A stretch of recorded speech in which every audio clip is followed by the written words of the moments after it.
பணம் சம்பாதிக்கணும்னு ஆசைப்படுறவன் பதவியை தேடி போவான். மக்களுக்கு சேவை செய்யணும்னு ஆசைப்படுறவன பதவி தேடி வரும். ஐயோ கடலையே கவுத்துட்டானுங்களே. ஐயோ நீங்களே பண்ணிட்டானே அண்ணா.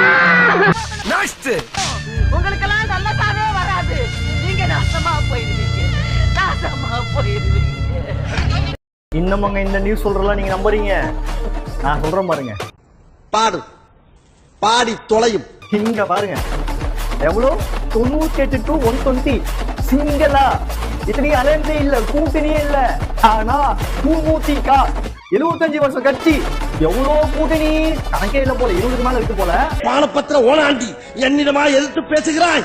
இன்னும் கொஞ்ச நேரத்தில் உன் கண் விழிகள் இரண்டும் பிரிஞ்சு வெளியே தொங்க போகிறான். அதுவும் முதலமைச்சராகிற கனவோட அவர் இருக்காரு. எடுத்த எடுப்புலேயே புரட்சி தலைவரே வர முடியல, இவர் வந்துட முடியுமா அப்படின்னு எனக்கு சந்தேகம் இருக்கு. அவர் நடிக்கும் போதே அண்ணாவோட சேர்ந்து மக்கள் பணியாற்றினார். தன்னுடைய சம்பாத்தியத்துல பாதிய மக்களுக்கு செஞ்சார், சத்துக்களை எல்லாம் மக்களுக்கு எழுதி வச்சார். அப்படி வந்ததுனால ஈஸியா நம்பினாங்க எம்ஜிஆர் கொண்டு வந்தார். என்ன பாக்குறீங்க? இவன் ஒரு பிச்சைக்கார பையன். 10 பைசா தான் போட்டான், 10 பைசா தான் போட்டான். பேய்க்கு பேன் பார்த்த பேப்பாயில குடும்பமே மூஞ்சில காரி துப்புற அளவுக்கு கொண்டு வந்துட்டேடா. இது ஒரு குழப்படியான இது தம்பி. இந்த தேர்தலில் மட்டும் எவனை கணிக்க சொல்லுங்க பார்ப்போம். யாராலையுமே கணிக்க முடியாது, முடியாது. கம்ப்யூட்டரே வெடிச்சு போகும். யாராலையும் இந்த தேர்தலை கான்பிடன்ட்ங்க நல்லது நடக்கும், வெற்றி நிச்சயம். பேய் இந்த ஓன ஆள் நடமாட்டமே இல்லாத இடமா பார்த்து அடிச்சு சாப்பிடுங்க. விஜய் நல்லா செய்வார் நாட்டுக்கு. ஏய் வாய முன் ஏந்து போட, எதா அசியமா பேசிட்டு போற. பைத்தியக்காரனுக்கிட்ட நல்ல ஐயாயிரம் கேட்கணும். நீ வேற இவனுக்கு துட்டு கொடுத்தாக்கா போறவனுங்க அவனுங்க. அடங்கப்பா அட பாவி, உலகமே நாறுதேடா. நல்ல ஒழுங்கானவங்க கிட்ட, நல்ல அரசியல்வாதி கிட்ட, இல்ல நல்ல குடும்பம் பண்றவங்க ஆம்பளை பொம்பளை கேட்கணும். இரியாகம்னு 5 வருஷம் என்ன செய்யல ஸ்டாலின் என்ன செய்யல? நாட்டுக்கு நல்லதுதான் செஞ்சான். என்ன குறை? கரண்ட் போச்சா, தண்ணி போச்சா, இல்ல ஏழை மக்களுக்கு, லேடிஸுக்கு விலைவாசின்னா அவன் எல்லாம் சென்ட்ரல் கவர்மெண்ட் ஏத்தனது, இவங்கள ஏத்துனாங்க. உன்னை அசிங்கப்படுத்தினதுக்கு 6 நாள் அரசாங்க லீவே உள்ளாம் போல. அவ்வளவு பெரிய அகாடா நீ. இவங்க பட்ஜெட் போட்டாங்களா? இவங்க ஒரு பட்ஜெட் கூட போடல 5 வருஷமா. அவன் போட்ட பட்ஜெட் தான் எல்லாமே. கலைஞர் இருந்தா கூட வருஷத்துக்கு ஒரு முறை பட்ஜெட் போடுவாரு. அவங்க என்ன பட்ஜெட் போட்டாங்க சொல்லு? நல்லதுதான் செஞ்சான் அந்த ஆளு. வில்லங்கத்தை விலை கொடுத்து வாங்கி டெக்கரேட் பண்ணி கூட்டி வந்திருக்காங்களே, எவ்வளவு இடைஞ்சல் பண்றாங்க. இப்ப இந்த 5 வருஷம் ஆட்சியில பெண்களுக்கு நிறைய பாதுகாப்பு தாங்க ஏங்க இல்லாத போச்சு. பொய்யெல்லாம் ஏங்க எப்பவுமே இருந்துகிட்டாங்குது. அதுக்கு எல்லாமே தான் உடஞ்சி, போலீஸ்காரனே உடஞ்சி. சோத்திரையும் அடி வாங்கியாச்சு, சேத்திரையும் அடி வாங்கி. என்ன ஏய் போ பேசாத.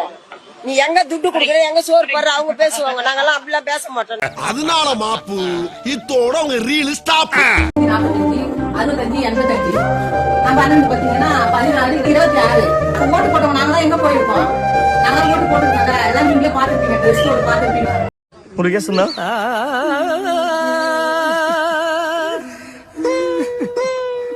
என்னமோ சில்வர் ஜூப்ளி ஒரே அடியில் நொட்டிட்டு போயிடுச்சு தம்பி. எல்லா கருத்து கணிப்பு ஒரு 6 கருத்து கணிப்பு திமுகன்னு சொல்ல, 2 கருத்து கணிப்பு அதிமுக ஆட்சி அமைக்க போகுதுன்னு சொல்ல, திடீர்னு ஒரு ஆக்சிஸ் மை இந்தியா கருத்து கணிப்பு ஒன்று விஜய் ஆட்சி அமைக்க வாய்ப்பு இருக்கு அப்படின்னு சொல்லி இது எல்லா ஆட்டத்தையும் கலைச்சு போட்டு அவங்க புதுசா ஒரு டெக்னிக்கை சொல்லியிருக்காங்க அப்படிங்கறது. இங்க தொலைக்காட்சி நேரலையில தேம்பி அழுகுறாரு. இவர் தான் ஆக்சிஸ் மை இந்தியாவோட டைரக்டர் பிரதீப் குப்தா. அதாவது புதுசா கணக்கெடுத்து தமிழ்நாட்டில் இந்த அளவுக்கு, தமிழ்நாட்டில் இவ்வளவு பத்திரிகையாளர் இருக்கும்போது அருமையான ஒரு கருத்து கணிப்பு சொல்லியிருக்கிறாங்க. வாழ்த்துக்கள் அவங்களுக்கு. இல்ல மற்ற எல்லா கருத்து கணிப்பையும் நம்ம ஆதரிச்சு அவங்க பயந்து கொடுத்துருக்காங்கன்னா பயப்படாம தைரியமா 98 குடுத்துக்கிறாரு பாருங்க, 120. அதை தான் சார் பாராட்டணும். தபாஷ் மாமா, இப்பதான் நீங்க ஒரு பெரிய மனுஷன் நிரூபிச்சிருக்கீங்க. ஆக்சிஸ் மை இந்தியா இந்தியாவில் தேர்தல் கருத்து கணிப்பு நடத்தும் நிறுவனங்கள்ல மிகவும் பிரசித்தி பெற்ற நிறுவனமாகும். ரொம்ப பயங்கரமான ஆளா இருப்பாரோ. சில தினங்களுக்கு முன்னால எக்ஸிட் போல்ல என்டிஏ கூட்டணி 400க்கு மேலையும், இந்தியா கூட்டணி 166 இடங்கள்ல மட்டுமே வெற்றி பெற வாய்ப்பு இருக்குன்னு திட்டவட்டமா இவர் சொல்லியிருந்தாரு. ஆனா இன்னைக்கு அவரோட கருத்து கணிப்பு ரொம்ப தவறா போனதுனால மனுஷன் இப்படி தேம்பி அழறாரு.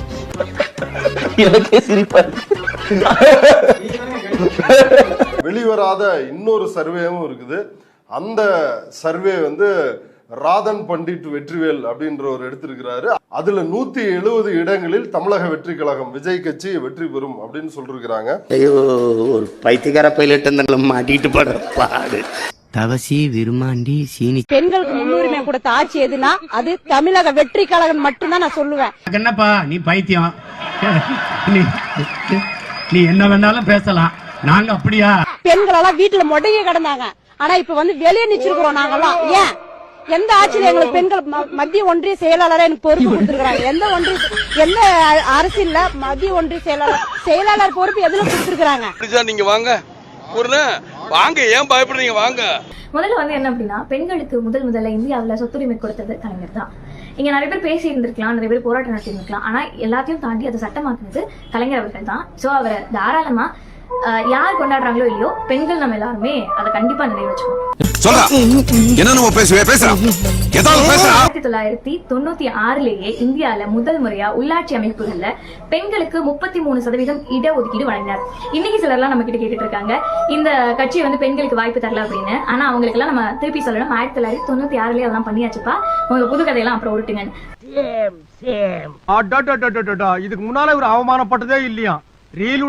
அப்புறமா கணவனால கைவிடப்பட்ட பெண்களுக்கு 18 வயசு நிரம்பிய ஆண் மகன்கள் இருந்தாலும் கூட அவங்களுக்கு முதியோர் உதவி திட்டத்தின் கீழ் உதவித்தொகை வழங்க 1998 ஆணையிட்டு நடைமுறைப்படுத்தினரும் கலைஞர் அவர்கள் தான். என்னடா சிரிக்கிற? பயமுறா பெரிய பல்லழக. 1990 அரசு வேலை வாய்ப்புல பெண்களுக்கு 30% இடஒதுக்கீட்டு முறை வந்து சட்டமா கொண்டு வந்தவரும் கலைஞர் தான்.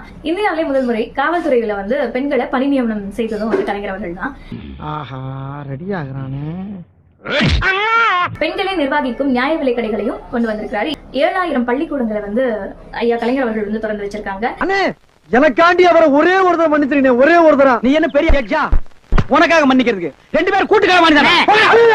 இந்தியாவிலே ஒரு பல்கலைக்கழகத்திற்கு அம்பேத்கர் பெயரை முதல் முறை வச்சது வந்து கலைஞர் அவர்கள் தான்.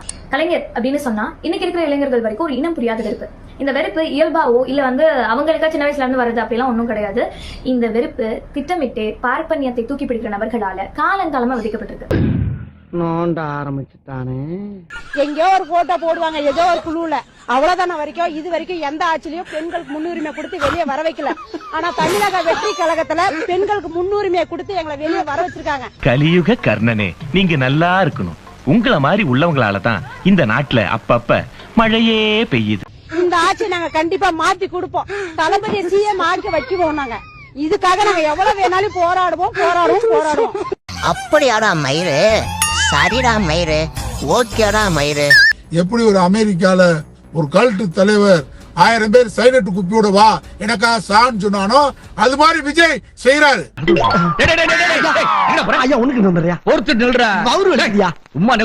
மரண பீதின்றது உண்மையிலேயே குட்டீஸ்களை கவர்ச்சியின் பேரால், சினிமா நடிகர் என்ற கவர்ச்சியின் பேரால் ஒரு ஈர்ப்பு சக்தியை சின்ன குழந்தைகள்கிட்ட அவர் ஏற்படுத்தி வச்சிருக்காரு. பொம்பளை பிள்ளைகிட்ட ஏற்படுத்தி வச்சிருக்காரு, பெண்கள்கிட்ட ஏற்படுத்தி வச்சிருக்காரு. நீங்க ஒரு அசிங்கமான கிராஸா? நம்ம தமிழ்நாட்டுல தான் பெண்களுக்கு ஓட்டுரிமை வாங்கி கொடுத்து இயக்கம் திராவிட இயக்க நீதி கட்சி. பெண்களுக்கு சொத்துரிமை வேண்டும் பெரியார் போராடி கலைஞர் சொத்துரிமை கொடுத்து நாடு இந்த நாடு. இந்த நாட்டுல பெண்கள் அதெல்லாம் மறந்துட்டு விஜயான்களுக்காக சாவோம். நாங்களே பிள்ளைகளும் மருந்து ஊத்தி கொண்டுறோம், நாங்களும் மருந்து குடிச்சே செத்துறோம். சாவுல புளிய மருந்து சாவுல செத்த பையில தூக்கு போட்டு சாவு இல்ல சொல்றேன் கேளு. நேத்து திருச்செந்தூர் போயிருக்காரு, இன்னைக்கு வந்து சீரடி சாய்பாபா போயிருக்காரு. இப்ப நீங்க சொல்லக்கூடிய குற்றச்சாட்டுலாம் அவர் எதுவுமே நினைக்கிற மாதிரி தெரியலையே. அவர் சாதாரணமா அவர் எதை நினைக்கல, 40 பேர் இறந்தவன் நினைக்கலையே. சீரடி சாய்பாபாவுக்கும் போவாரு, திருச்செந்தூருக்கு போயிருக்காரு. இதெல்லாம் RSS உடைய அஜெண்டா. பணம் வச்சு அப்படியே ராவு செத்த பையல. டிஜிபிடி சொல்றதுக்கு அக்கறையோடு எடுத்துக்கிட்டாரு. அவர் IG ஜெனரலுக்கு உடனடியாக கூப்பிட்டு இத நடவடிக்கை எடுங்கன்னு சொல்லியிருக்கிறாரு. சமூக வலைதளங்களில் உடனே நடவடிக்கை எடுங்க.